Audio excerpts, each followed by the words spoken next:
Good day, everyone. This is Krishna Claire Levitus, and now I was assigned to report about the creative constructions and interlanguage. So, first I will discuss about the creative constructions. Creative construction, it is based on the assumption that language acquisition is innately determined and that we are born with a certain system of language, which is in for the better understanding, it is based on our and determined on our natural language or our native language. So the native language of the learner does not much have influence on the sect of the acquisition of another language because every learner creates hypotheses about patterns or the language which she or he is learning. So, sa native language of a learner, kay dili na siya nanginahanglan nga kanang naka-influence ta og another language because ang native language is atoa gina nga language which is our inborn or naandan nato nga language or atong nakatunan. For example, kanang atong naandan is Bisaya. So mo na siya atong kuan ang Bisayan word is mao na siya ang or mao na siya ang atuangan andan nga language or Cebuano. So because every learner creates hypothesis, so every learner maka-create yun na siya og hypothesis about the patterns of language which he or he is learning. So diri sa statement gani kay di na nato maka-conclude nga kanang ang akong gidiscuss nga kani siya kay from ato basihan sa ihagod nga title which is the creative construction. So in creating the hypothesis kay so kung maka-create tag usa ka hypothesis, di ba? Kung maka-create tag usa ka hypothesis, di na ta maka-construct. So in creating, we can construct. So mo na siya ang kanang pattern. Maka-construct ta og pattern sa language sa language ng atong gikatunan. So in this hypothesis are based on input from the target language. So ang hypothesis kay nagyo na siya gibasihan which is ang katong input nimo sa target language. So kung unsa to imong target language, so mo to imong buhatan og input. Lain man sad kay na kay target nga usa ka tawo pero lahi dayto imong gibuhatan og input, di ba? Kung usa ra gani na siya, kung mao gani na siya imong target, so dapat mag-focus ka na dili ka magasimang-simang, dili ka mo kuan mo kanang mo liko gani. So dapat kung unsa gani imong target, mao to imo nga kanang buhatan og input para dili ka masimang. Okay? Of those that follow the creative construction approach, one of the most influential scholar is the Stephen Krashen. So for those who follow the creative construction approach, na-influensahan na nato siya ni Stephen Krashen, which Stephen Krashen developed a model to explain the way and condition for the second language acquisition, calling it the monitor hypothesis. So in this statement, guys, or in this slides, I will not further explain this one because it's already discussed from the previous reporter, which is all about the Krashen development of the model of Stephen Krashen. So ani na ta sa interlanguage. Interlanguage was first coined and developed in the interlanguage theory published in 1972 under the authorship of Larry Slinker. So the interlanguage was most notably formulated by Larry Slinker in 1972. This described the language learner's journey from his native language to the acquisition of the target language. So it is explained that learner access a a particular linguistic system, when they try to acquire another language, it approximates that the language that the target language during the learning process. However, interlanguage is thus regarded as a dynamic and constantly changing learner language. So, kung maka-enter, kwanta o ganang language, syempre, ang language na to is totally, constantly changing. Wa man jay permanent, guys. Wa ang man jay permanent. Mo, usab man yun na siya.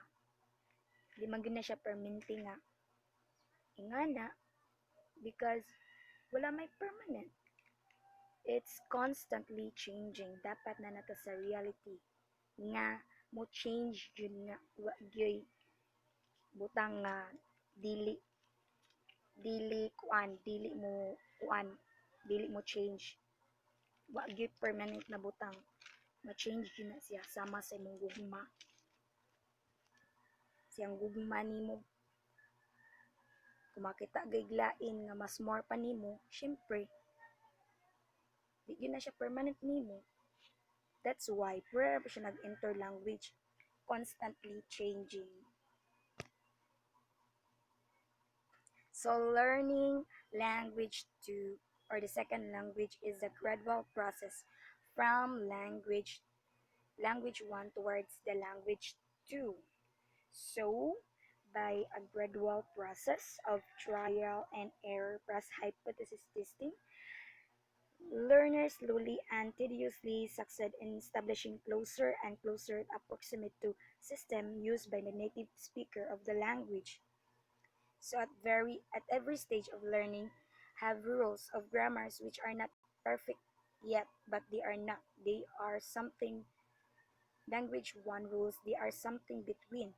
So ang every stage of learning kay na siya mga rules of grammars, pero ang rules of grammars niya is not totally perfect yet.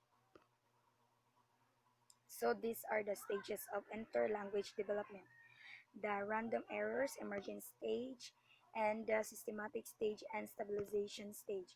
So the random errors is the error is only vaguely aware there might be some system, but has a good level idea. So random errors causes the one measurement to differ slightly from the next. So emergent stage language has begun to identify a system plus to internalize the rules. These rules may not be correct, but they are the best the language has at this stage. At this stage, we get a lot of backsliding. They seem to have got a rule, then they forget, can self-correct very often. So, for more understanding, learner has begun to discern a system and to internalize certain rules. It's characterized by backsliding, seems to grasp a rules or principle and then regresses to previous stages. So the third is systematic stage, stronger system of rules plus nearer to language 2, more mistakes than actual error. So the systematic is when in which learner is now able to manifest more consistency and in producing the second language. Stabilization stage. In this stage, learner can stabilize learner very few errors, mostly just mistake of anything. One problem here is the fossilization. In this stage, learners can stabilize too fast and let minor errors happen under-detected, which can trigger fossilization, which is I researched from the Google, and it is I found out the fossilization is it is a quite common to an encounter in a learner's language virus error news features that persist despite what is otherwise unreasonably fluent command of the language. So dili mo mag-uol diri about there is a fossilization ng words because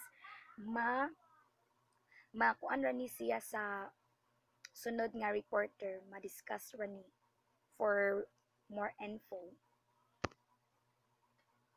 So, ani na ta sa 5 cognitive process involvement in the interlanguage. So, the first one is the language transfer of training, and language strategies, communicative strategies over generalizations of the language material. So, muna siya ang 5 stages.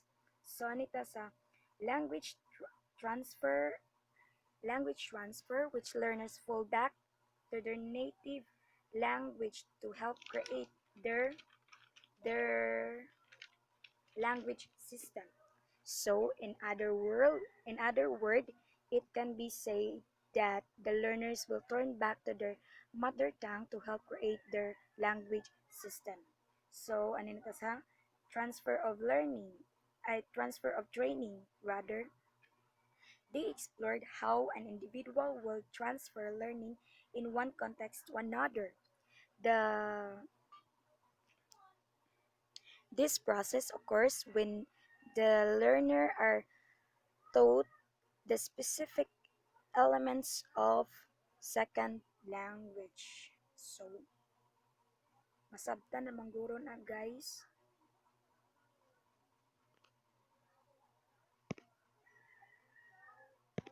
So, din is a transfer of training, they explore. So, every individual can kanang kuan kuno siya o kana transfer in one context to another. Masabtan namang guro ninyo. Understandable namang guro.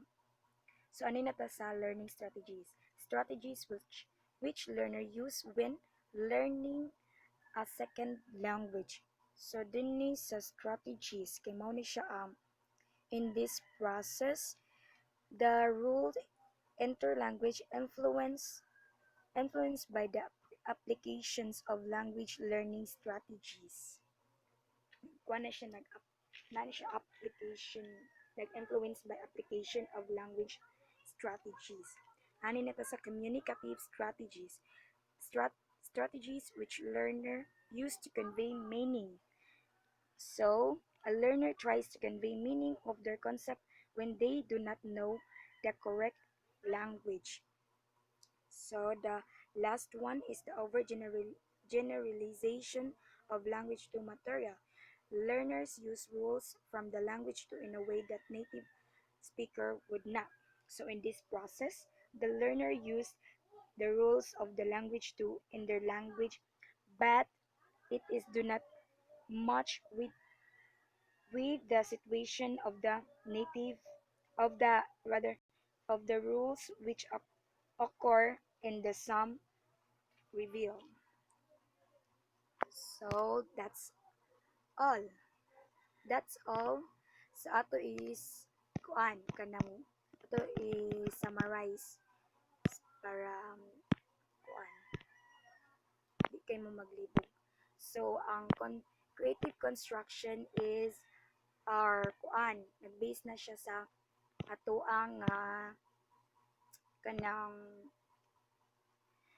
innate assumption that language acquisition is innately determined and that we are born. Muna siya ang katong our native language, that we are born with a system, with a certain system of language which are nag-base na siya sa native language, which ang native language is dili na kailangan, does not much influence on the acquisition of another language. Hindi siya kailangan o ma-influence sa another language because every learner creates gita. So that is a creative construction, creates a hypothesis of the pattern of language which kung unsa ihang nakapunan. So ang sa creative constructions kay nagbase sa input